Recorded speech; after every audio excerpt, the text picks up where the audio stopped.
Day and bring us to the beginning of celebration of Engineers Week. Each of us there has had a difficult time throughout the year, but we are very grateful that we are able to attend today. Please help each of us better our community through our designs, recommendations, and public service to our community. We pray that we honor each other and the awardees not only today and this week, but throughout the year. May God bless each of you, our medical professionals, our law enforcement, and the military personnel serving abroad and here. Amen.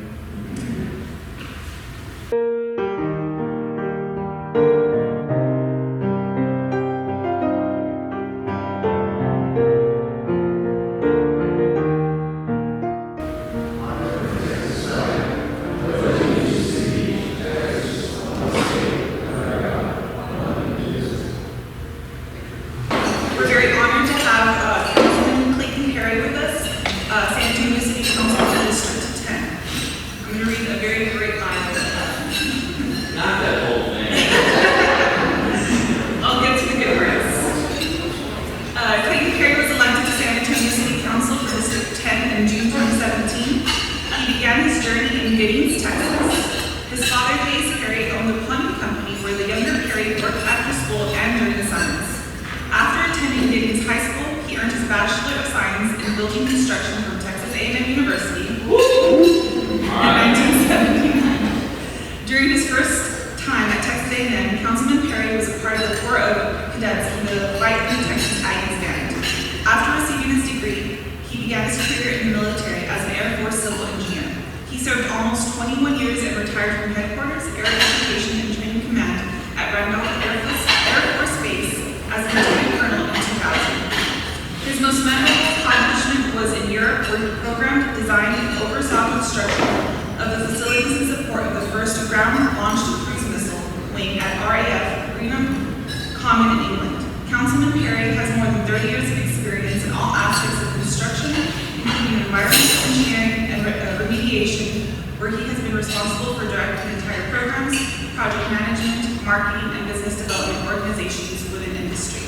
When he was not working on large-scale engineering and construction projects, Councilman Perry was active in his community. He served on his neighborhood association board and as president, Northeast Neighborhood Alliance member, membership secretary, and as a District 10 representative and chairman on the Building Standards Board. In 2017-2022 Bond Committee, Councilman Perry has 3 beautiful children, Bo, Amanda, and Devin, all of whom he is extremely proud of their accomplishments. He is also grandfather to 3 girls, Madeline, Vivian, and Kimberly. When he is not serving as a resident of District 10, he can be found on the lake or visiting his family. So please give a warm welcome to Councilman Perry. All right, you just heard that I'm Andy, so howdy. Come on, I know it's early in the morning, but howdy. We just went through another election, folks, right? And I was blessed. I was reelected here to District 10, and I'm very happy to be reelected into this position. I've really enjoyed it. And you know what I enjoy the most? I enjoy the most getting out into the community and meeting people, getting involved with other organizations just like yours. I'm a member, I'm past president and regional vice president of the Society of American Military Engineers, SAME, and some of y'all have been involved in that group as well. So thank you very much for that. But yeah, it's great to see everybody out this morning. There's an anticipation here in San Antonio about things kind of loosening up a little bit with the coronavirus and people getting together a little bit more. I've been to several events already out in the community where people are just so happy, if you will, to get back out of the house instead of video teleconferences all the time, getting back into a normal atmosphere of getting together, the fellowship. I mean, meetings, being able to be in your pajamas at home and wear a nice shirt, you know, that's great for a while, but you miss something. You miss something with interacting with other people, sitting down at a table, you know, in a meeting and looking people in the eye and being able to do that communication, personal communication with folks that you're working with or customers. And wow, customers, that's that's your number one priority, is serving the customer. It is for me. And Raul just came in, Raul Ubitas, he's one of my staff members, and that's one thing that I preach all the time, is about customer service. Look, if you're not providing good customer service out there, you're not going to have a job. Your company is not going to be successful. But if you can show that customer service and the care and the attention to them, that makes all the difference in the world. And you will be rehired in future jobs, whether it's for the city, and I work very closely with Rozzy, and what a great accomplishment he made with being named Engineer of the Year. That is just fantastic. He's a top-class individual that really understands what customer service is. And look where he is today. Over one of the biggest departments in our organization. We have 12,000, remember that, 12,000 city employees. And we got openings out there if y'all are interested, so check it out. We are always advertising for quality people to come in and help out. And I know that a lot of you actually work servicing the city, and thank you very much for that. You know, looking a little bit at my history, I can't believe they put my picture in that big long bio in your programs there, but I've been blessed. I just call myself a little old country boy from Giddings, Texas, and there's something to be said for that. Nothing about the urban areas, growing up in the urban areas, but in the little small communities, everybody knew everybody and knew what you were doing also. So you have to mind your P's and Q's pretty closely, because you know somebody else could get you in trouble with your parents if they wanted to. But I was not used to the big city atmosphere. And when I graduated from high school and went to A&M, guess what I was going in to be? Anybody got a wild guess? It wasn't in construction science or building construction. I was going there to be a dentist. Yeah, I went to summer school the summer before my freshman year and breezed through all the classes. I went to Blinn Junior College just for some biology and history and English, get some of those out of the way. And man, I breezed through them, kind of like high school, didn't have to study, and you know, made straight A's. Man, I got to A&M, chemistry, biology, physics, they tore me a new one, let me tell you. And I was on scholastic probation the very first semester, and I had to make up my mind at that point, saying, okay, am I going to go back to Giddings, take over my dad's business, which was a great business, he did very well over the years, or be successful in school and get out and get a great job somewhere. And I said to myself, you know, it wouldn't be bad to take over Dad's business, a plumber, but let me tell you, that is hard work. And I, you know, back to those days, I said, you know, I think I'll stay in school. And I did, and I was successful and really enjoyed college. I squeezed 4 years into 5, like most A&M grads. But yeah, I really enjoyed it there, and put my nose to the grindstone and really worked hard to get out of that school. For the life of me, I don't know how I got out of there, but I did. I was successful getting out of college, and I had a decision point after my sophomore year. I was in the Aggie band, and you had to make a decision to either go into ROTC or just stay in the Corps to have fun. And I said, wow, ROTC, let me see. None of my family had been in the military or anything, so I said, I don't know what this is all about, but you know, I'm interested in that. And I looked at it a little bit more, and man, they'd pay for your tuition, they'd pay for your books, and guess what else you got every month? $100. I said, wow, man, I'm getting $100, I'm in. So I went ahead and joined, but then I had to make another decision. Are you going to be Army, Air Force, Navy, or Marines? And again, none of my family, I couldn't reach out to anybody to get any advice from that. So I thought about it. I said, Marines, nah, that's too tough. Navy, you'd get on a ship and you'd be out there for 6 months and not be able to see family, that kind of thing. Nah, I'll pass on that. So I said, Army, yeah, I think I could do the Army, or Air Force. Yeah, that sounds good. I said, okay, I got to make that decision. So I took a quarter, and one side of the quarter has an eagle on it, the other side is the George Washington. I said, okay, Army is Washington's head, or Air Force for the eagle, flying eagle. Flipped it, came down on the eagle, Air Force, and that's where I went. So, but I enjoyed that tour. Let me tell you, there are some fine individuals and fine engineers in the military, and if you haven't ever met any, go out and meet some of those folks. They have done excellent work over the years in constructing and maintaining our infrastructure on bases, and they forward deploy into wartime operations, and a lot of folks got hurt by combat, and my hat's off to them. And we need to remember those folks that are in our career fields that are protecting our freedoms out in the front lines out there. So if you see folks around, if they say they're in the engineering career field in any one of the services, say, hey, thank you for what you've done, and thank you for being out there in those front lines out there. But yeah, the Air Force is great. I learned a lot. That's what kind of prepared me for what I'm doing today.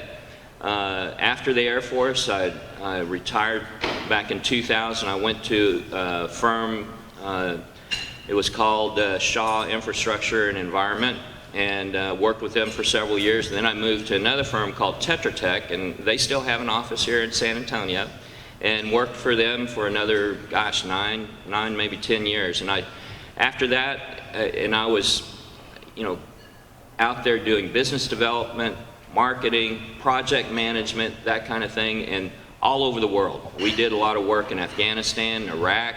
We had work going on in Japan, Guam, all over the place. So I got to travel a lot, even out of the Air Force and into the private sector. So learned a lot from that. So I had experience in the government, and then I had experience in the private sector. And that really helped me to understand what's going on and what I'm doing today. So back in 2013, I totally retired. Said, I'm going to do what I want, when I want, get to take naps every day. And oh, by the way, that's the biggest thing that I miss today, is taking naps after lunch. But got to totally retire. But after 4 years, I still felt that need for community service. And I was on some boards and commissions, the Building Standards Board. I was chairman of that, and dealing again with construction and looking at places that shouldn't be there, they need to be torn down or modified, that kind of thing.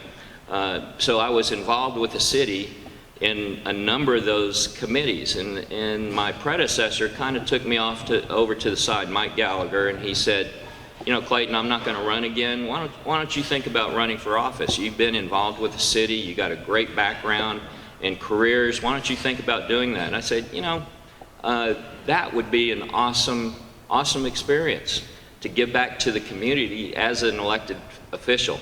And so I said, sure, I can do that. And it really, again, the experience that I gained from the Air Force and in private industry, dealing with budgets, dealing with other people, and providing that leadership was the key factor that I decided, yes, I was going to do that. But to my surprise, 9 other people wanted to do the same thing. So I ran back in 2017. There were 10 of us running for District 10. And I kind of look at that saying, wow, that's kind of weird. And I'm the 10th city councilman for District 10 also. I'm number 10. So I said, man, this is all coming together. This is great. But again, I was blessed to be elected into that position. I'm still there today. I'm looking forward to the future, the next 2 years, and things that I can affect here in District 10, but not only in District 10, but for the entire city.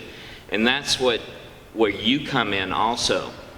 Look around just in this building and outside, all the built environment that we experience every day, and everybody out there go to work, drive on roads, get water, sewer, you know, all of that stuff. You're the tip of the spear on all of that. You should be proud of your accomplishments on any project out there. You know, once people get excited when they see some construction going up, and they'll have a groundbreaking ceremony and a ribbon cutting and all that kind of thing. Y'all need to step forward and be proud of those projects. Step forward and be recognized for that. And I think that's where, you know, in the engineering community and construction community, we kind of take a back seat, you know, watch all the gala of facility openings and that kind of thing. And I think we should take more of a front seat out there and let people know, hey, we did this. We're responsible for this. And because of us, you're enjoying these facilities that you go in and live, work, and play in, and get to work in, that kind of thing. So think about that and take that step forward and be recognized for the things that you're doing and the accomplishments that you've made to this great community of San Antonio. We have so much to be thankful for. We're blessed here in this community, and we need to parlay that in your positions to attract additional people coming into those jobs. Because if you don't step forward and be recognized, you know, kids growing up in wanting to be in the engineers, or maybe wanting to be a dentist and they don't know, they will recognize that, hey, you know, that's something that I could do also.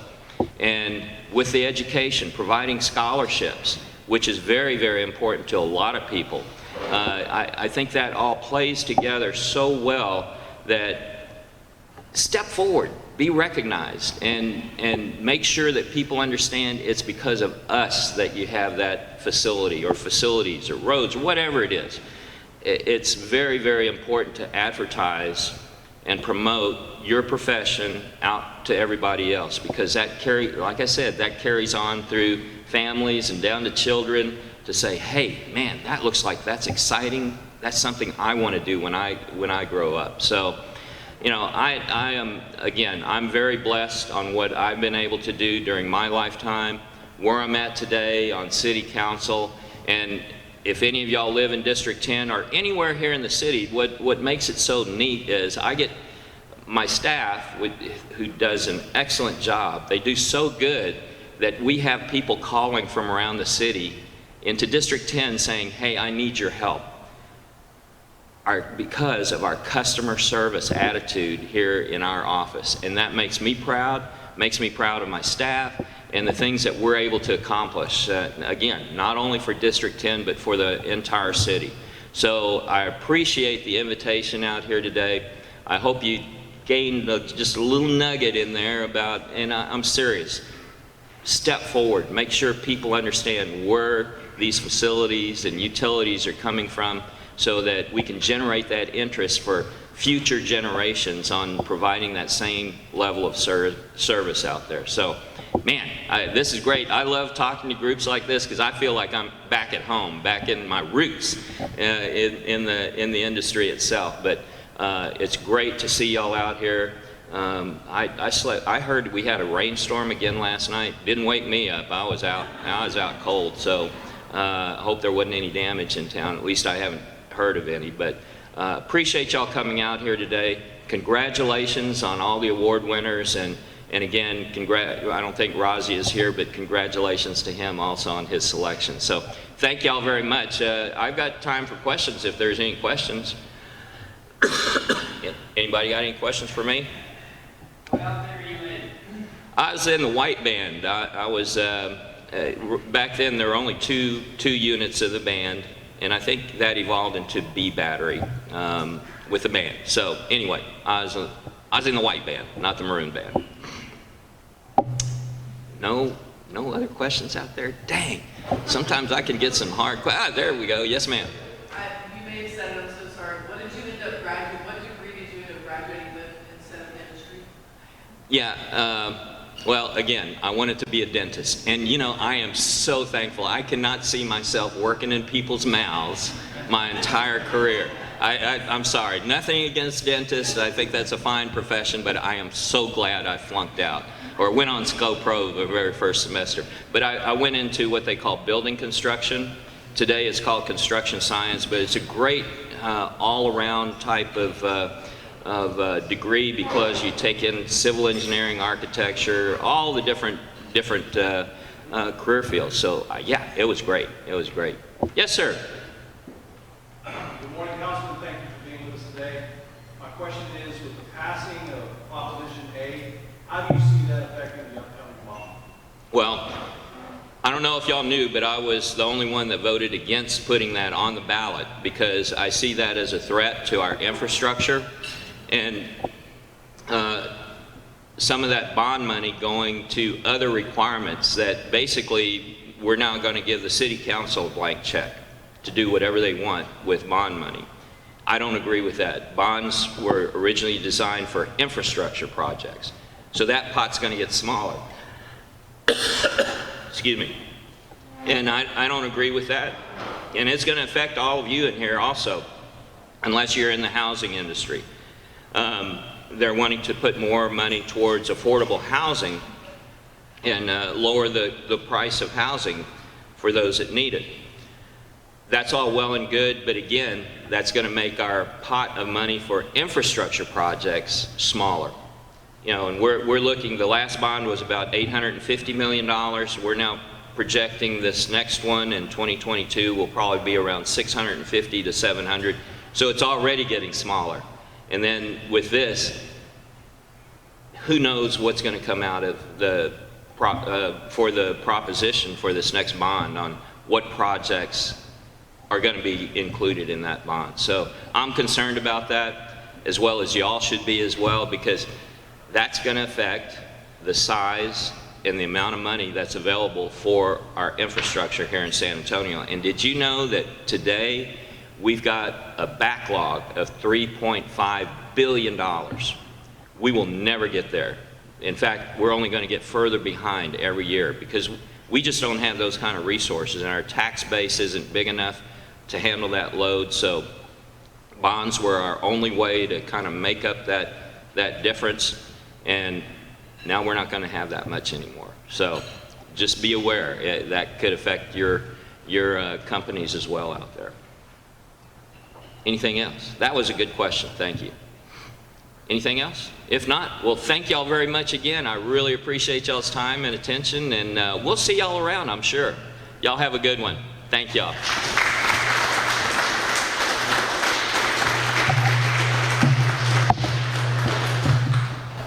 Thank you, Councilman Perry. That was a wonderful speech, especially being in person, like we mentioned, and for bringing out the importance of engineering, our field, and how it affects us each day. So with that being said, I'm going to continue on our program. Before I read the proclamation for this year, I want to give a special thanks to all the volunteers that made this event possible. It's a beautiful venue, it's a beautiful morning. So I'd like to recognize Chelsea Linwood. She was the she was the Proclamation Breakfast Chair, along with Angie Velasquez and Jesus Santos, who were here bright and early this morning, making sure everything was perfect for everyone here. So thank you so much. Also, I'd like to recognize Kara Heasley. She's the E-Week Chair for the whole week. So thank you so much for all your hard work. Along with Ray Mendez, who is the E-Week Director for TSP. So again, thank you so much. To my right here, you can see all the sponsors that we have for E-Week this year. It's been said among the table earlier today that we weren't sure if E-Week was going to happen this year because it was supposed to happen in February because that is when the official E-Week happens. But we had to postpone because, you know, COVID. So even up to a couple of months, we weren't sure if E-Week was going to happen, but it did. And with all their hard work, it's been a great first event. So thank you for everything that everyone else has done here, and also for all the sponsors. And I think if you see your program on page 3 or 4, you can see the list of all the E-Week sponsors. We have a whole bunch, so that's really nice to see that everyone rallied together and helped to make this come to life, especially since all this money goes to scholarships at the end of the day. With that being said, I'm going to read the proclamation for this year. Keep in mind, we're doing this a little bit later, but nonetheless, it's still recognizing all our engineers around San Antonio. So this is what it looks like. It's pretty. So it says, City of San Antonio Proclamation. Whereas the Texas Society of Professional Engineers, Bexar County Chapter, and the American Society of Civil Engineers, ASCE San Antonio Branch, will observe National Engineers Week. It should have been February 23rd to 27th of 2020. And whereas Engineers Week serves to promote and acknowledge the contribution engineers make throughout the country in all fields of engineering. And whereas during this week-long celebration, TSP Bexar Chapter and ASCE San Antonio Chapter will host an engineer. We will not host an Engineer for the Day program,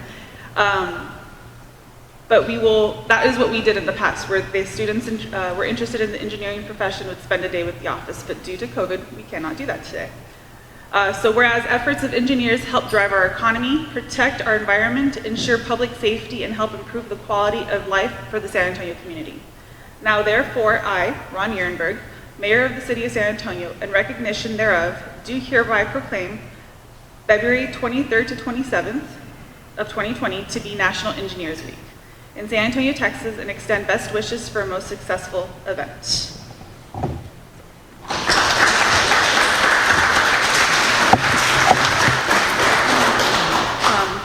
With that being said, I want to quickly go over the events that will be happening for the rest of the week, because this is the first event. I think on page 3 of your pamphlet you can see that we started off today with our proclamation breakfast. Tomorrow we have our target shooting tournament and SEAT social dinner at Mission Ridge Range. Then we will be honoring the past presidents at the Past Presidents Luncheon at Old San Francisco Steakhouse on Thursday. To end the night, we're going to have the SMPS E-Week Mixer at Chicken and Pickle at 4:30. The E-Week Golf Tournament will be on Friday at Breckenridge Park Golf Course. The Family Fun 5K Run Walk will be Saturday morning at McAllister Park at 7 a.m., bright and early. And to top off the week, we're going to have the Engineer Banquet at the Botanical Gardens. So hopefully everyone can make it out to 1, 2, or maybe all of the events that are coming up for the rest of the week. So now we're going to get to the best part of the day. I'm going to ask Mr. George Salama to come up and give the bio for the Young Engineer of the Year.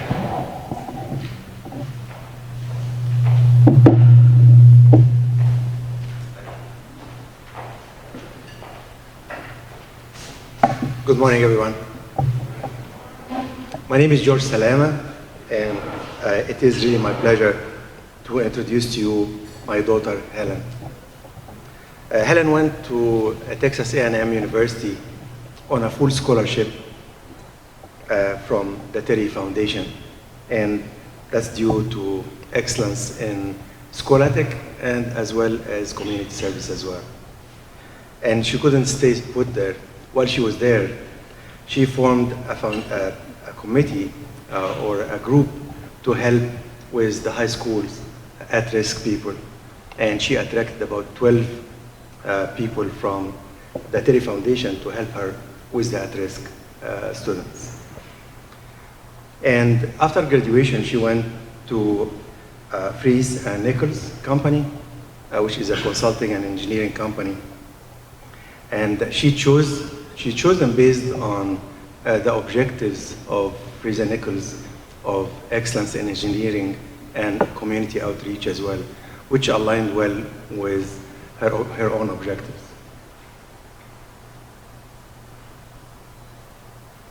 And while she is in Fries and Nichols, she's also assisting in community outreach with the programs there as well.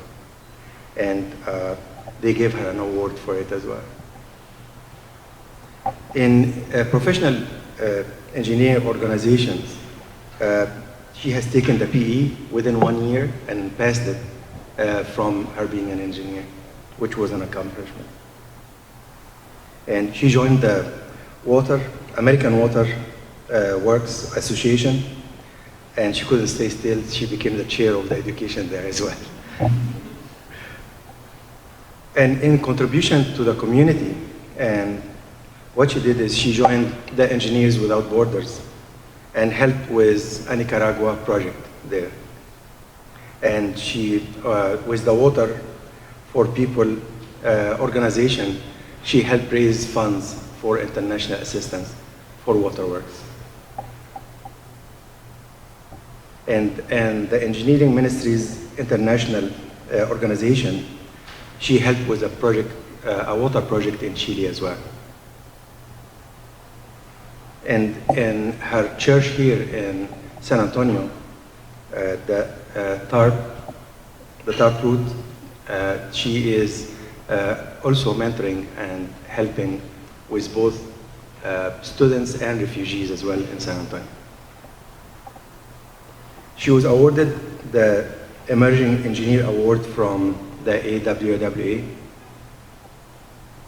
and she was awarded from Friesen Nichols the award for community outreach as well. As a father and a fellow engineer, I hope, Helen, that you'll continue serving in both your work and on your community. And I congratulate you on being the Engineer of the Year.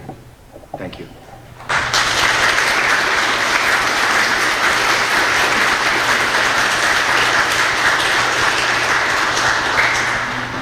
Thank you, Mr. Salama.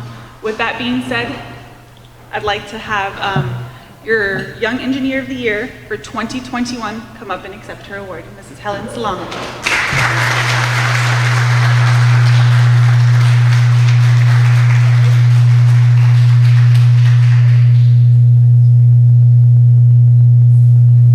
These two can't be together.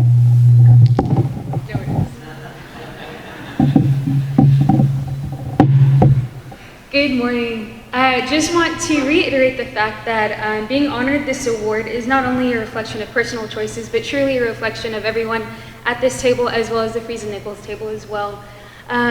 These people have invested in me so much time, energy, and mentoring that has allowed me to basically have an overflow of that knowledge as well as experience to be able to travel to different countries and serve in communities in need, as well as serve in San Antonio as well. And I couldn't have done it without them. And I'm so thankful to have these opportunities, as well as have the ability and really to be awarded the Young Engineer of the Year award, as well as just being recognized for community service means so much. And it stems from a passion of wanting to help people and knowing that basically I've been so well loved by others and so blessed that there's many engineers in the room, so when you have a capacity and overflow, there's just kind of, what comes out of that is really a radiating factor that I'm just so honored to be able to share with our city as well as different countries. So thank you so much for being here today.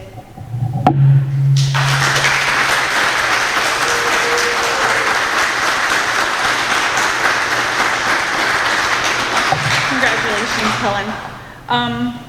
Before we wrap this up, I accidentally forgot to give a quick overview of what E-Week is. So I'd like to do that now since we have a couple of minutes.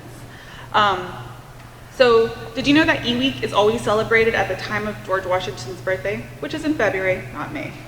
But of course, due to circumstances, we have to observe, or we have to celebrate in May. But this year was going to be February 23rd to 27th of 2020.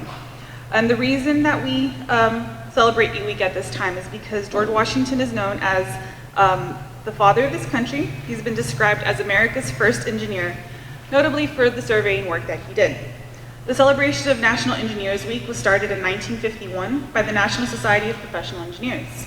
Engineers Week celebrates the positive contributions that engineers make to society and is a catalyst for outreach across the country to kids and adults alike. It is also a time for engineers to emphasize the importance of learning math, science, and the technical skills. The Bear chapter of TSPE, the San Antonio branch of ASCE, and the San Antonio chapter of SMPS, honoring the area's engineering community by hosting a week-long list of events, which we mentioned earlier, starting with today's Proclamation breakfast, where of course we've honored our Young Engineer of the Year, Helen Salama. In the past, we would have had also an Engineer for a Day program, which has been a really big hit and contribution to the community, because local high school students are able to go to an engineering firm and learn what it is to work at a engineering firm for a day, but of course this year we are not able to. But one wonderful provision that we just learned about yesterday is that we are able to live stream this event, and I think all the other events this week. And then we also have our own YouTube channel, which will be able to watch the events at a later date. So I think that's what the high schools are doing this year. So they're still getting a little bit of a little taste of our week-long event. So for a full list of activities that will help raise money for scholarships, you can always see our website at TSPE. We also have our Facebook and of course flyers that are on the table, like the pamphlet that I mentioned earlier. So again, thank you so much for everyone being here. Congratulations to Helen. Please join us if you can to our events that are happening later on this week. And everyone have a great day.